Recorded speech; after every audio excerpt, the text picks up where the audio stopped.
Kalau kita membaca di dalam Asbabun Nuzul, cerita yang berkaitan dengan surat Al-Muzammil, maka surat ini turun ketika Nabi dalam keadaan sedih. Waktu itu Nabi sedang berdakwah di antara keluarga besar beliau dan beberapa sahabat, beberapa paman-paman dan keluarga besar Nabi SAW. Jadi lagi berdakwah di antara keluarga besar, kemudian beliau mendapatkan penolakan, terutama penolakan dari Abu Lahab. Kalau yang lain nggak menolak, hanya diam saja. Kalau Abu Lahab menolak dengan kasar, menolak dengan marah, menolak dengan menghina, mencela, sampai ngata-ngatain Nabi, engkau itu anak yatim, kamu harus tahu diri, kamu itu siapa yang selama ini membesarkan kamu, kami adalah paman-paman kamu, seandainya kamu mau mengajarkan kami lebih tahu daripada kamu, karena kami lebih tua, kami lebih banyak pengalaman, kami. Abu Lahab menolak dakwah Nabi dengan sombong, sehingga kalimat-kalimat Abu Lahab ini membuat Nabi merasa sedih. Setelah Nabi berdakwah kepada keluarganya, Nabi juga berdakwah kepada tetangganya, kepada beberapa orang yang beliau kenal, kemudian kepada masyarakatnya yang ada di kota Mekah, dan sebagian besar dari mereka itu menolak Nabi. Bahkan tidak sedikit dari mereka yang menolak Nabi dengan cara-cara yang menyakiti perasaan Nabi. Karena Nabi juga manusia biasa, beliau seorang yang pemaaf, beliau seorang yang lapang dada, tetapi beliau juga punya perasaan. Bukan berarti beliau plain, lempeng, nggak punya rasa gitu, bukan.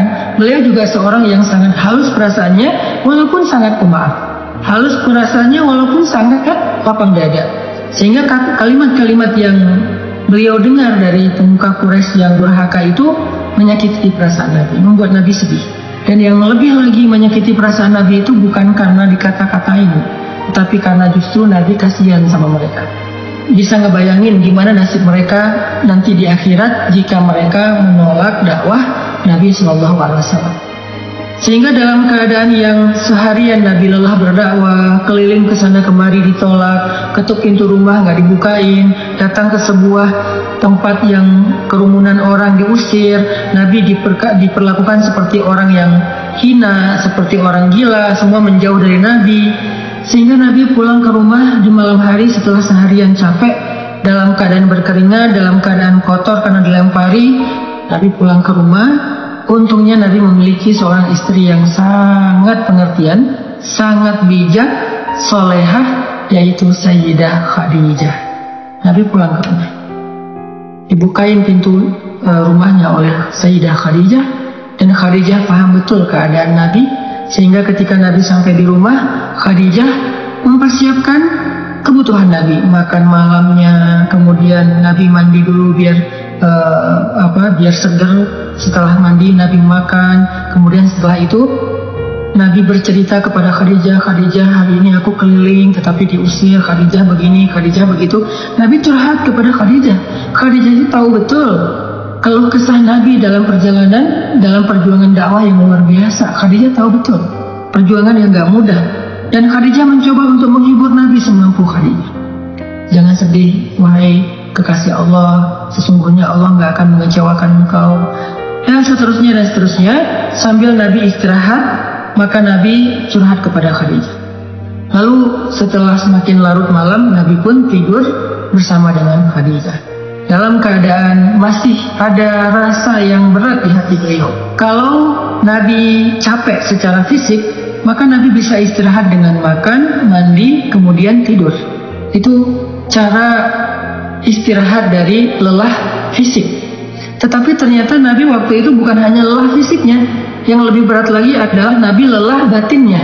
Ini buat kita semuanya, semua kita pasti merasakan lelah batin. Kalau lelah fisik, kita tahu obatnya.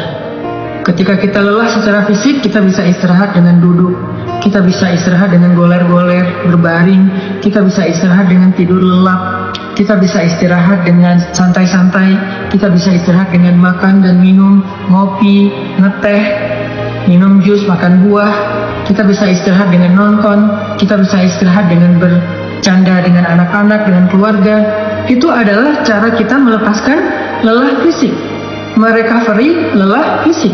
Sakit Fisik juga demikian, recovery-nya kita bisa dengan bed rest, kita bisa dengan minum obat, kita bisa dengan terapi.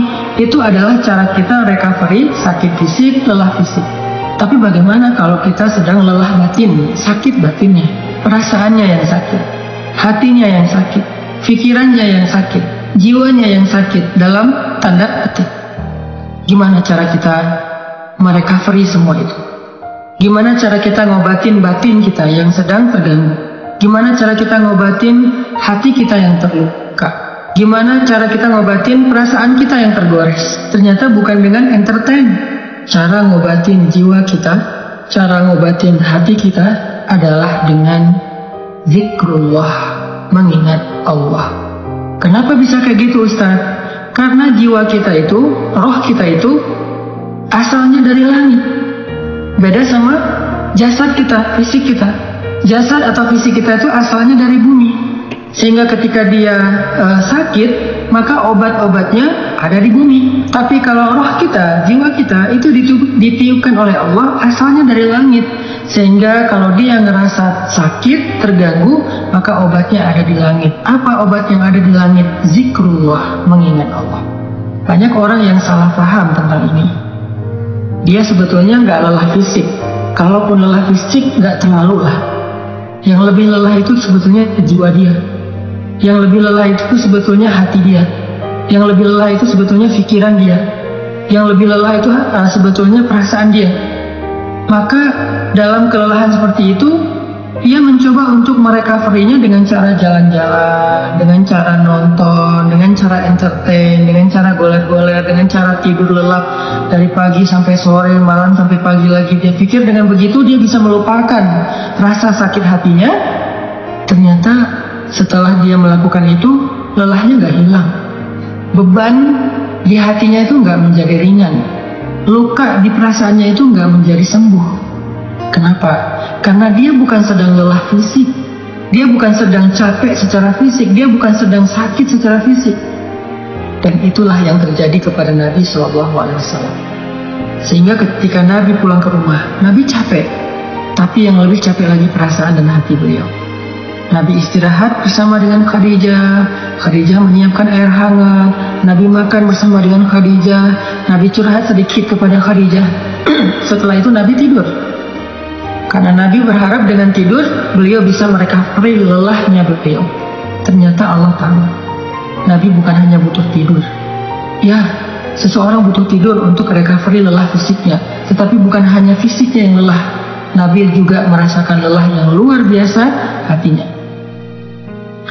فَلَعَلَّكَ بَاخِعٌ نَفْسَكَ عَلَى آثَارِهِمْ فَلَعَلَّكَ بَاخِعٌ نَفْسَكَ عَلَى آثَارِهِمْ إِنْ لَمْ يُؤْمِنُوا بِهَذَا الْحَدِيثِ أَسَفًا. Kata Allah di surat Al-Kahfi, hampir saja engkau mencelakai dirimu sendiri. Hampir saja engkau mencelakai dirimu sendiri karena merasa berat terhadap pengingkaran mereka, merasa berat terhadap kedurhakaan mereka, merasa berat terhadap kekufuran mereka. Hampir saja engkau mencelakai dirimu sendiri, hampir saja engkau membebani perasaanmu sendiri. Itu yang dirasakan Nabi. Nabi sangat terbeban, bukan terbeban secara subjektif perasaan pribadi beliau, bukan. Beliau itu terlalu menginginkan hidayah kepada umatnya. Beliau itu akan sangat sedih kalau ada yang menolak dakwah beliau, bukan karena pribadinya, tetapi karena kasihan kepada mereka. Allah tahu Nabi sedang merasakan itu. Sehingga ketika Nabi tertidur, terlelap, Muzammil itu sebuah kiasan bahwa Nabi itu tidur lelap. Dalam bahasa Arab, orang kalau tidur lelap itu diistilahkan dengan berselimut. Walaupun bisa juga bermakna memang Nabi memakai selimut, tetapi Al-Quran lebih dalam dari itu. Al-Quran sedang tidak bicara hanya soal selimut yang dipakai Nabi, tetapi Al-Quran itu adalah bahasa sastra, bahasa yang tinggi. Maknanya itu tidak sedangkal pemaknaan kita, pasti pemaknaannya lebih dalam lagi. Sehingga kalimatnya ayyuhal muzammil, wahai orang yang berselimut di sini artinya wahai orang yang sedang lelap dalam tidurnya, wahai orang yang sedang nyaman dengan tidurnya. Kan berselimut itu nyaman, lelap ya. Wahai orang yang sedang beristirahat dari lelah fisiknya dengan cara tidur. Allah tahu Nabi butuh istirahat, tidur agar bisa merecovery capek secara fisik. Tetapi Nabi juga butuh sesuatu yang bisa merecovery capek batin, perasaan, jiwa dan pikiran beliau. Sehingga Allah berfirman, "Qumil lail." Bangunlah di malam hari.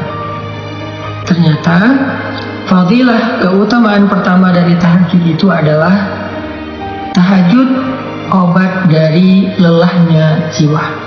Tahajud adalah recovery batin. Tahajud adalah obat hati. Tahajud adalah penenang pikiran apabila dilakukan dengan sungguh-sungguh. Tabattul atau tabtilah. Itulah keutamaan tahajud. Setelah Nabi beristirahat dengan cara tidur untuk merecovery lelah fisiknya, Allah suruh Nabi juga untuk melakukan sesuatu yang bisa merecovery lelah batinnya. Apa itu? Qumil lail, berdirilah di malam hari, bangun malam, tahajud. Sehingga buat kita semua yang pernah merasakan lelah batin, atau mungkin sekarang sedang merasakan itu, sedang merasa lelah batinnya, sedang merasa capek jiwanya, sedang merasa sakit hatinya, sedang merasa terluka perasaannya, sedang merasa galau pikirannya, qumil lail, bangunlah di malam hari, maka Allah Subhanahu wa Ta'ala akan mengobati luka di hati kita, seperti obat yang bisa menyembuhkan luka di fisik kita. Bangunlah di malam hari, maka Allah akan menyembuhkan sakit hati kita, seperti obat yang bisa menyembuhkan sakit fisik kita. Bangunlah di malam hari, maka Allah akan menyembuhkan goresan di perasaan kita, sebagaimana obat bisa menyembuhkan goresan luka di kulit kita.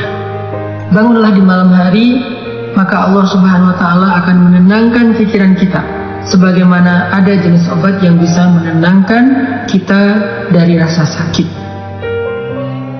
Bangunlah di malam hari, maka Allah akan melapangkan dada kita, sebagaimana obat bisa menjadikan kenyamanan bagi kita yang sedang merasakan kesakitan. Bangunlah di malam hari, Allah Subhanahu wa Ta'ala akan menyembuhkan penyakit-penyakit amradul qulub, atau perasaan tidak nyaman di jiwa kita. Itu fadilah keutamaan pertama dari tahajud atau tarawih apabila kita melakukannya dengan benar. Jadi sekarang kita jadi tahu recovery yang kita butuhkan itu ada dua. Ada recovery fisik, ada recovery zahir, ada recovery jasad kita, tubuh kita, ada recovery jiwa kita, batin kita, perasaan kita, hati kita. Recovery fisik dengan istirahat, dengan tidur, dengan makan, dengan ngopi, dengan ngeteh, dengan makan buah, dengan minum jus, dengan entertain, dengan nonton, dengan jalan-jalan, dengan bersenda gurau dengan keluarga. Itu adalah recovery fisik.